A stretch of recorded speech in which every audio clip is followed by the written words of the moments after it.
Hi, I hope you're well.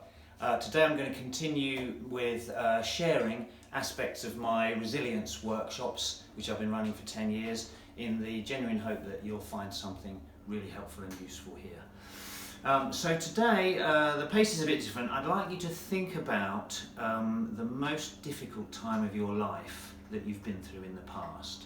Just think for a moment about what is that? What's the hardest, most difficult thing that I've been through? Okay, just make note of that for a moment.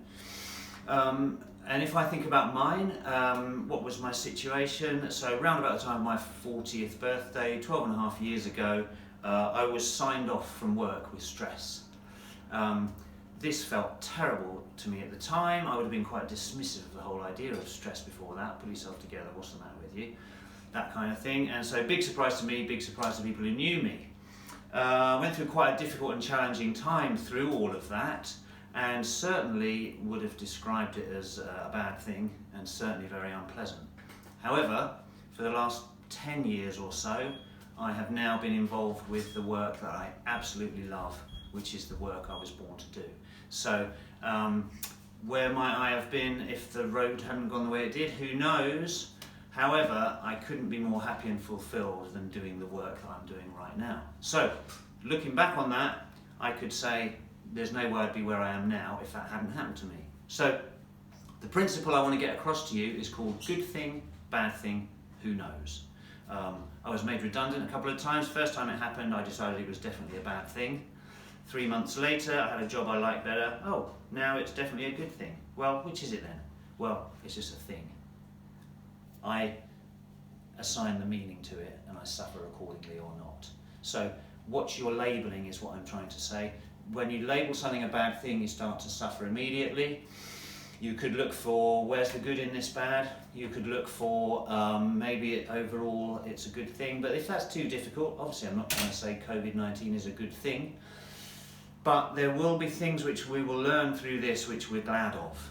So can we stick with who knows? So back to your situation, the worst thing that's happened to you in your life so far. I know that if you think about it now, you can think of things which you now know about yourself or which you learnt, which you're glad that you now have.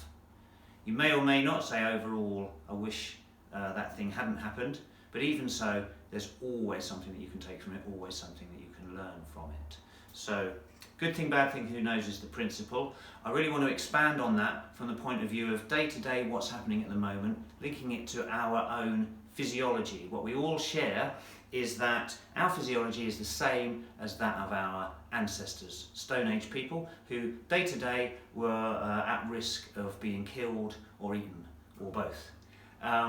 And therefore, we've inherited a physiology from the Stone Age people who were very good at noticing a threat, and also, when they were feeling under threat, were very good at scanning the environment for what's the next bad thing. Okay? What am I looking out for? If there's been a lot of attacks with saber-toothed tigers these days, we better all be on our guard.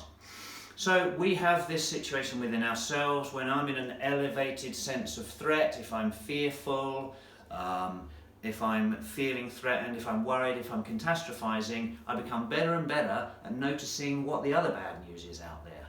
So the second principle really is be aware that you're seeing what you're looking out for.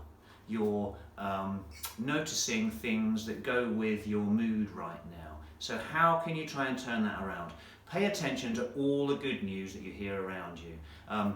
Get involved in social media with all the jokes and the laughter and the fun that's being posted. Tune in and listen about all the happy, helpful stories of the heroes on the radio, the people who are driving, delivering stuff, people who are trying to work out how to make things better in their own community. How can I be determined to look out for one good thing today that I've noticed that makes me feel good? What can I do that makes me feel good to try and balance things up a bit? I hope you found that useful, and I'll talk to you again tomorrow. Very good.